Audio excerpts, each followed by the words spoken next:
17, el mensaje de esta tarde, Isa, es primero Dios. Así está titulado el mensaje. Y voy a leer un texto que está en Primera de Reyes, capítulo 17, versículo 1. Y dice esos 24 versículos.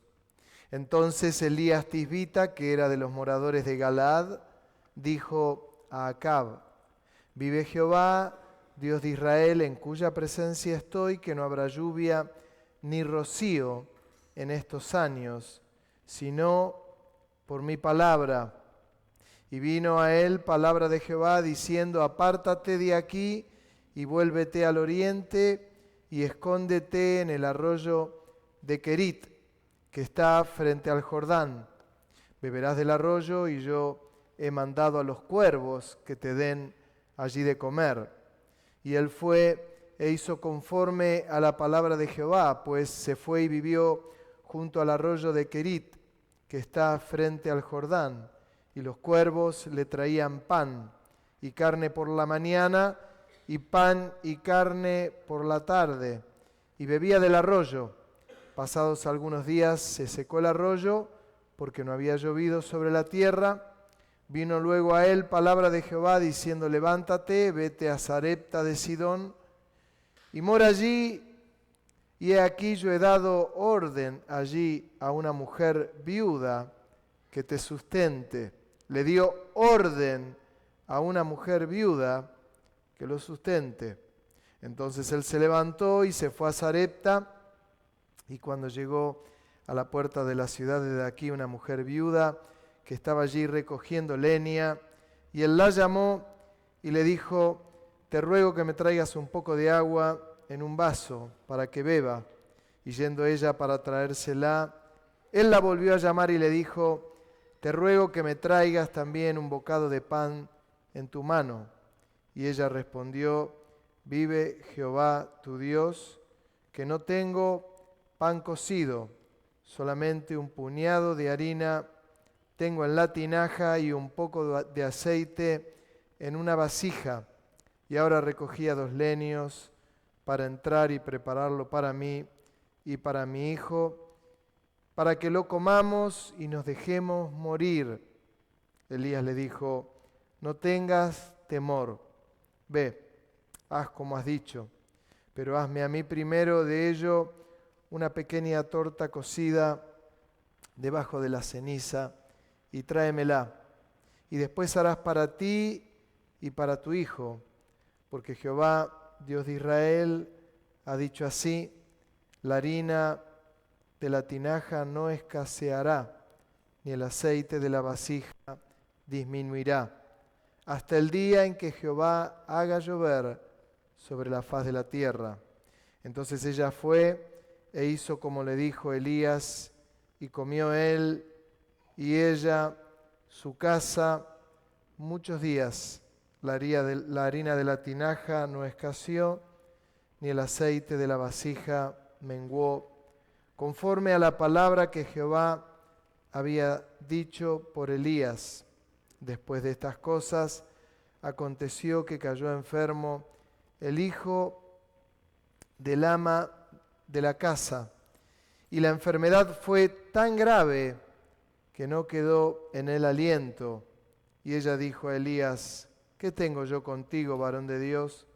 ¿Has venido a mí para traer a memoria mis iniquidades y para hacer morir a mi hijo? Él le dijo: dame acá tu hijo. Entonces él lo tomó de su regazo y lo llevó al aposento donde él estaba, y lo puso sobre su cama, y clamando a Jehová dijo: Jehová, Dios mío, aún a la viuda en cuya casa estoy hospedado has afligido, haciéndole morir su hijo. Y se tendió sobre el niño 3 veces, y clamó a Jehová y dijo: Jehová, Dios mío, te ruego que hagas volver el alma de este niño a él. Y Jehová oyó la voz de Elías, y el alma del niño volvió a él, y revivió. Tomando luego Elías al niño, lo trajo del aposento a la casa y lo dio a su madre y le dijo: Elías, mira, tu hijo vive.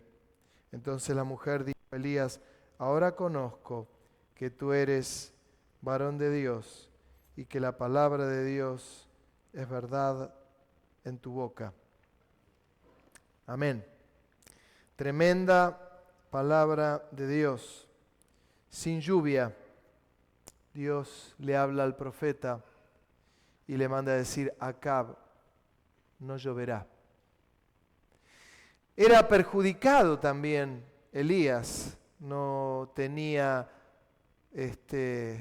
una fuente aparte que le descendía al Señor, sino que la palabra era para todos. Pero lo manda a un arroyo. Y en el arroyo, lugar que nadie quería ir porque no había alimento, Dios le manda al cuervo y le da alimento y queda satisfecho. Y me recordaba algo que le había pasado a un pastor amigo. Él estaba en un país lejano y tuvo un conflicto con un hermano. Y claro, este pastor amigo estaba en otra nación y había un conflicto serio allí. Y este hermano lo miró al pastor y le dijo: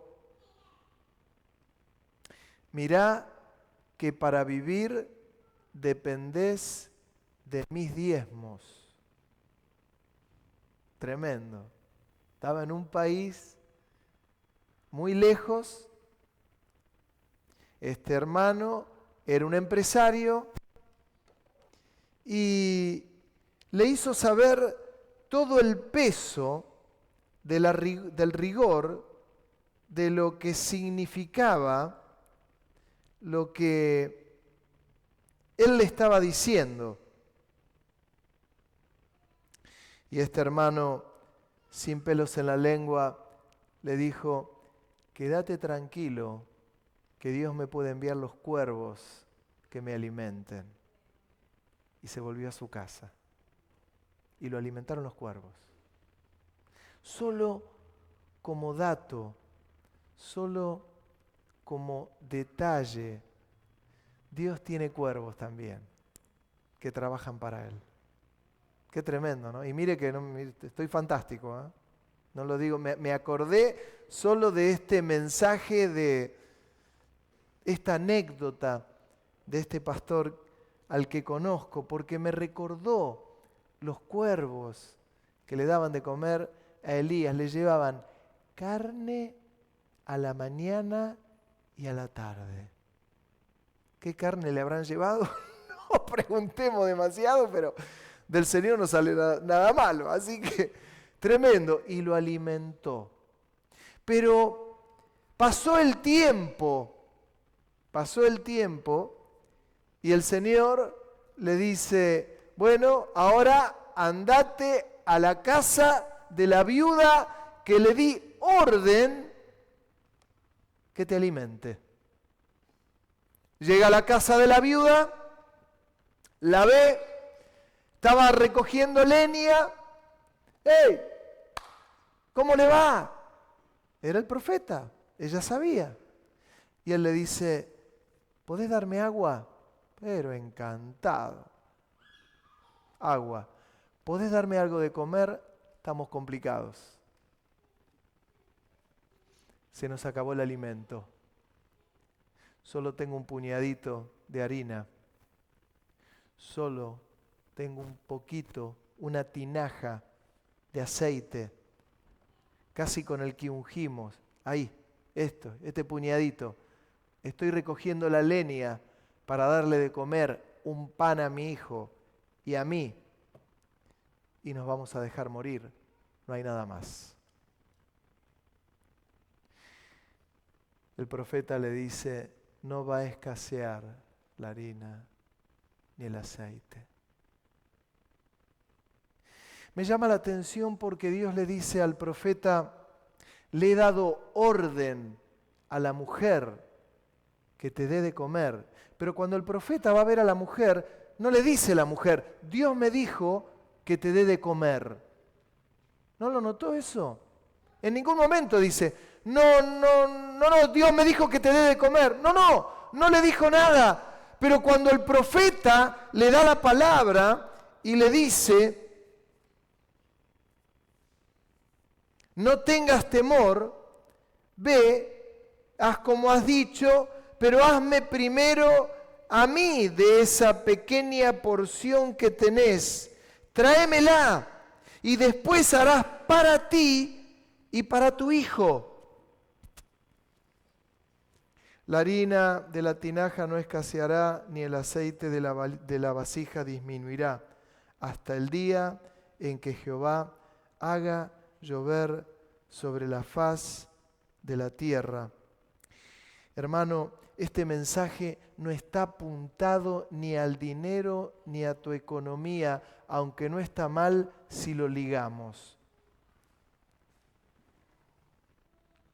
Esto está ligado puntualmente y exclusivamente al lugar que le tenemos que dar a Dios en nuestra vida, en nuestra familia y en nuestro trabajo. El profeta le dice, antes de preparar comida para vos, el pan para vos y para tu hijo, le dice, prepárame a mí un pan. Es fuertísimo. Yo no hubiese querido estar en lugar de la viuda de Sarepta. Y usted posiblemente tampoco, porque si no le decimos al profeta, ¿qué te pasa? ¿Estás loco? Que te voy a dar un pedazo de pan a vos, tengo que darle a mi hijo, no tenemos más. Dígame la verdad, ¿no le saldría la carne? Porque a mí me saldría la carne. Y le diría, profeta. Dice que la mujer no lo dudó, hizo el pan. Y es ahí donde encuentro la relación cuando Dios le dice al profeta, le he dado orden a la viuda de Sarepta que te alimente. Y sabe, no había recibido la orden, pero cuando escucha las palabras del profeta, se le abre de alguna manera preciosa el corazón y no duda en tomar esa harina, preparar un pan y llevárselo al profeta. Y comienza a ver que la harina no escasea y que no disminuye el aceite. Dice que hubo harina y aceite hasta que llovió. Gracias, Sara. Hasta que llovió. ¿Qué es lo que quiero decirles en esta noche? Como dicen en El Salvador. Cuando uno ve a alguien en El Salvador, en el país, y le dice, Dios te bendiga, ellos dicen, primero Dios, casi como un latiguillo. ¿Vieron cuando uno se encuentra a alguien en la calle? Dice, que Dios te bendiga. Ellos suelen decir, primero Dios. Y esta es la cuestión, que primero es Dios. Primero es Dios. Alguien me decía estos días, no quiero muchas responsabilidades en la iglesia porque me tengo que ocupar de mi primer iglesia, que es mi familia. Mal enfocado, mi hermano. Tiene que cambiar el concepto. La primera iglesia no es tu familia y el lugar que uno tiene que meterle todo el énfasis. Todo el énfasis uno lo tiene que meter al reino de los cielos y a Jesucristo. Sí o sí, y Él se encarga de lo demás. Cuando queremos decir, mi primera iglesia es mi casa, entonces, primero le voy a dar el pan a los míos, después de esto. El orden de Dios no es ese. El orden de Dios es primero Dios. Primero Dios. Primero Dios. Y después el orden cae solo. Alguien me decía días pasados, no sé quién fue, la verdad no me acuerdo, si me acordase lo diría, pero creo que fue tampoco sé si fue un hombre o una mujer, pero me decía, la bendición siempre es de arriba para abajo. Y me decía, qué bueno que es que Dios bendiga al pastor, porque cuando Dios bendice al pastor, bendice a toda la iglesia. Yo la verdad nunca lo había pensado. No sé, a ver, fuiste vos, ¿no? Y es así, y es así. Sería por eso que yo procuraba que Dios lo bendiga a aquellos que eran mis pastores, a Papi, a Osvaldo, a Daniel García, a Héctor Zarza. Sería por eso, me imagino que sí.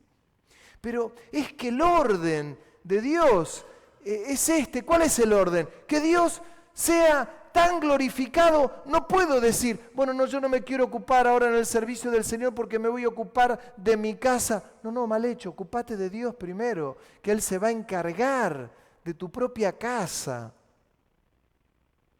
Miren qué curioso, miren qué tremendo, que el ocuparme de Dios no va a llevar a que yo desocupe mi casa. El ocuparme de Dios me va a llevar a ocuparme de mi casa. Cuando David va a buscar el arca y encuentra el arca, que él iba danzando delante del arca y llega el arca a su ciudad, que el arca estaba en la presencia de Dios, dice que el pueblo estaba contento y él toma pan y lo da al pueblo. Y toma pan y lo lleva a su casa. Y cuando lleva el pan a su casa para bendecir su casa, pues se había encontrado con el Señor, se encuentra con su esposa que le dice, qué ridículo que quedó el rey danzando delante de todas las doncellas, delante del arca. Y David con el pancito en la mano, que él iba a bendecir su propia casa. La mira a la mujer y le dice, es que he danzado delante del rey.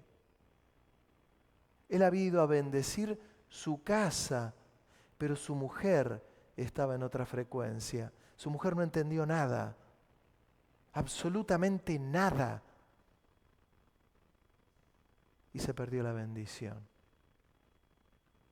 Cuando Dios le dice a la viuda, le habla el profeta a la viuda, le dice, no va a escasear la harina ni el aceite. Y hubo abundancia, pero después pasa algo terrible. A la mujer se le muere el hijo. Terrible. Y el profeta toma al nene, ve que no tenía aliento, se tira 3 veces sobre él y comienza a clamar a Dios. Y le vuelve el aliento a la criatura. Y el profeta Elías toma a la criatura, se la lleva a la madre, no como echándole algo en cara, porque la mujer le había echado en cara y dice, ¿para qué viniste acá? Para recordar toda mi miseria, toda mi pobreza, toda mi escasez.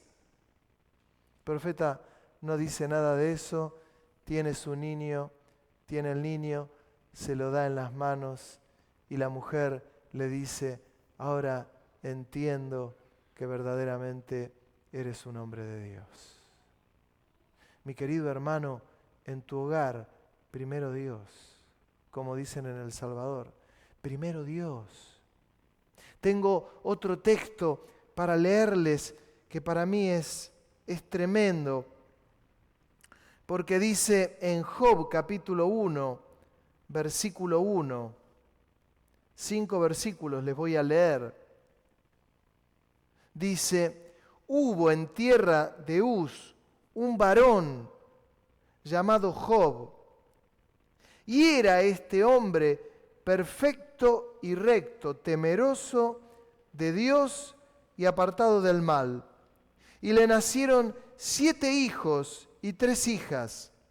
Su hacienda era 7.000 ovejas, 3.000 camellos, 500 yuntas de bueyes, 500 asnas y muchísimos criados. Y era aquel varón más grande que todos los del oriente. E iban sus hijos y hacían banquetes en sus casas, y cada uno en su día. Y enviaban a llamar a sus 3 hermanas para que comiesen y bebiesen con ellos. Y acontecía que habiendo pasado en turno los días del convite, Job enviaba y los santificaba y se levantaba de mañana, escuche bien, y ofrecía holocaustos conforme al número de ellos, porque decía Job, quizás habrán pecado mis hijos y habrán blasfemado contra Dios en sus corazones. De esta manera hacía todos los días. ¿Sabe lo que podría haber hecho Job? Job podría haber reunido a sus hijos, podría haberle hablado 50 millones de veces, podría haberle dicho, miren, tengan cuidado, no blasfemen contra Dios. No, ¿saben qué hacía él?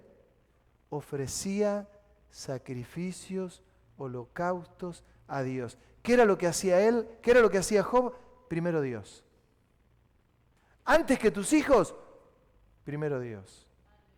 Antes que tu cónyuge, primero Dios. Antes que lo que más ames en la vida, primero Dios. Primero Dios. Primero Dios. Dice que él ofrecía sacrificios, ¿para qué? Por si sus hijos se equivocaban, por si sus hijos pecaban, y los santificaba. Primero Dios. Y cuidado, si todo marcha sobre rieles y va fantástico, y ojalá sea de principio a fin con tus hijos, con los míos y todos los demás, que puedas decir, solo por la gracia de Dios. Primero Dios. Siempre. Siempre. Absolutamente siempre. Que le ofrezcamos a Dios tanta alabanza como Él es digno de recibir. Y primero Dios. Y si algo se revierte en ese entorno, primero Dios. No hay otro orden. Dios está antes que una enfermedad, Dios está antes que un hijo, Dios está antes que un cónyuge, Dios está antes que nuestra propia vida, que mi propia vida, que mi propia vida, primero está Dios. Entendió la viuda de Sarepta, lo entendió. Él es merecedor de toda gloria. ¿Sabe lo que hizo Job? Tan claro él lo tenía esto, que luego empezaron a darle las malas noticias. Estaban tus hijos reunidos en un lugar y vino un viento, no quedó nada. Y venía otro y le decía, ¿viste el ganado que tenés? Bueno, vinieron aquellos y te lo llevaron todo. ¿Viste que estaban las ovejas en tal lugar? Y le iban viniendo las malas noticias. Pa. Te pregunto, ¿por qué seguís vos a Dios? ¿Por las buenas noticias? ¿Por qué sigo a Dios? ¿Porque todo lo que toco prospera y veo la mano de Dios? ¿Por qué sigo a Dios? ¿Por qué habría de dejar a Dios? Porque algunos de mis hijos dijeron, mirá, yo llegué hasta acá, me voy a tomar un tiempo. ¿Viste la historia del hijo pródigo? Bueno, ahora la tengo yo, la historia del hijo pródigo. Pero escúchame. No, pará, soy grande. ¿Seguías a Dios por tus hijos? ¿Seguías a Dios por tu cónyuge? ¿Seguías a Dios porque tu trabajo iba fantástico? ¿Seguías a Dios porque tu auto lo podías cambiar todos los años? ¿Por qué motivo seguimos a Dios? La viuda de Sarepta estaba contenta porque la tinaja y el aceite se estaba aumentando. Es tremendo, lo tengo al profeta, tenía un puñadito, ahora tengo una cacerola. Saco 2 puñados y al otro día sigue la cacerola llena, la bolsa sigue llena, el aceite lo vuelco, pero lo vuelvo a poner y está la botella siempre llena. Pero cuando el hijo murió, se le vino al mundo abajo. ¿A qué has venido acá? ¿A recordar mis miserias? ¿A qué me viniste? ¿Esto? Mis queridos hermanos, la iglesia del Señor somos todos nosotros. Y si querés que se mantengan en pie algunas cosas, o si algunas cosas se dieron vuelta en tu propia familia y querés que con el tiempo se reviertan, la situación no es que les andes por detrás a los chicos. La situación es que sigas quemando incienso en la presencia de Dios. Y que le digas al Señor, Señor, Señor, Señor, no importa que la situación está al revés. La situación está patas para arriba, sigo confiando en ti, Señor. Tengo una enfermedad, sigo confiando en ti. El amigo Job tenía que agarrar un palo como este y se lo pasaba por la espalda porque la sarna le había salido ni siquiera en las partes que él podía rascarse. Porque si me sale la sarna en el tobillo me lo rasco. Si me sale la sarna en un brazo me lo rasco. Si me sale en el cuello me lo rasco. Pero qué problema cuando lo tengo en la espalda. Lo tengo en la espalda. ¿Qué hago con esa sarna? Y nos faltaba la esposa que después vino y le dijo, ¿vas a seguir bendiciendo a tu Dios? Morite y pudrite, y maldecía a tu Dios. ¿Dónde está puesta tu fe? ¿Dónde está la mía? Cuando todo marcha sobre rieles, es increíblemente lindo y fantástico. Yo sé lo que es ganar mucho dinero con mi revista. Yo he sabido. Yo he ganado 10.000, 15.000, 20.000 dólares por mes, 25.000 dólares por mes. Con 3 hijos sirviendo al Señor, una cantando en el coro, la otra maestra de escuela dominical, el otro músico. Una hija divina, una esposa fantástica, tremenda. Una mujer que Dios la usó de manera preciosa. Pero también sé que es cuando todo lo demás se revierta y se revierte. Y es ahí donde te tenés que encontrar con la realidad. ¿Qué decir? ¿Qué podría decir yo de Diego y Alba? Una familia que empezaron casi por la ventana, siendo un niño de 17 años, pero crió sus hijos en el temor del Señor. 2 tienen sirviendo al Señor y uno que anda como sabandija por la vida. Pero sabe que está esperando él que su hijo vuelva, y yo que los 3 míos, afirmado en la palabra del Señor, por lo que el Señor me dijo, no por lo que a usted le parece o a mí. Un día me enojé con el Señor y dije, Señor, ¿cómo es la cosa? Y el Señor me dijo, tus 3 hijos son míos, no son tuyos, son míos. No me pidas más por tus hijos porque son míos. Aprendí la lección. ¿Y sabe qué? He aprendido a quemar incienso.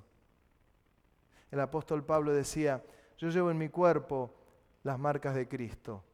Critíqueme, defenéstreme, hable detrás de mí todo lo que quiera.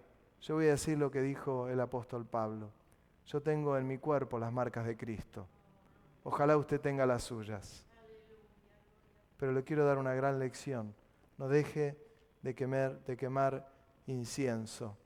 Cuando veo a estos jóvenes alabando al Señor, cuando veo a este baterista brillante tocando, claro que pienso en mi hijo.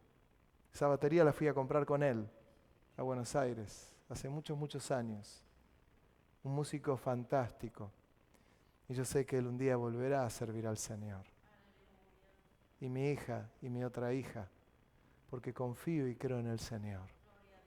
Lo demás, ocúpese de quemar incienso, porque Matías va a glorificar el nombre de Dios y Dios lo va a usar, vaya a saber dónde, en Brasil, en la China. ¿Y qué le digo a los jóvenes? No se aparten del Señor ni un milímetro, no dejen al Señor ni un milímetro. No tienen la necesidad de experimentar qué pasa afuera, pueden vivir una vida en santidad agradándole al Señor. Lo demás me río. Si tengo que tomar el palo, aprendí del amigo Job, y rascarme, a rascarse, pero sin queja, a quemar incienso y a darse cuenta que lo que Dios está buscando de nosotros es esto. Ojalá lo que esta hermanita me dijo en un mensajito, voy a dejar de hacer tal cosa porque me voy a ocupar de mi primer familia, que es mi hogar. Dejaré de servir al Señor en esto, en aquello otro.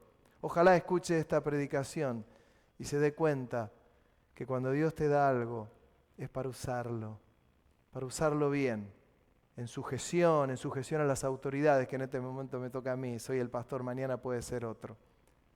Pero una de las cosas que el Señor siempre va a mirar es cómo es nuestra actitud de corazón y que tengamos muy claro el concepto de sujeción.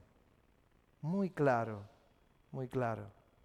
Que podamos ser pastoreados, que podamos ser amados, que podamos hacer con excelencia lo que hacemos, pero nunca nuestro propio reino, sino en sujeción y amor y derramando incienso delante de la presencia del Señor y quemando holocaustos en la misma presencia del Señor. Él se encargará de mi causa. Y yo sé, como decía el apóstol Pablo, él decía, yo sé a quién he creído. ¿A quién le creíste vos? Dejó de irme tan bien como me iba y sí, ¿qué vas a hacer? Ya está, listo. ¿Y tus hijos? Sí, 3 hijos divinos, también, sí. Siguen siendo divinos, preciosos, hermosos, amados, hermosos del Señor. Y te insto a que sigas quemando incienso en la presencia del Señor.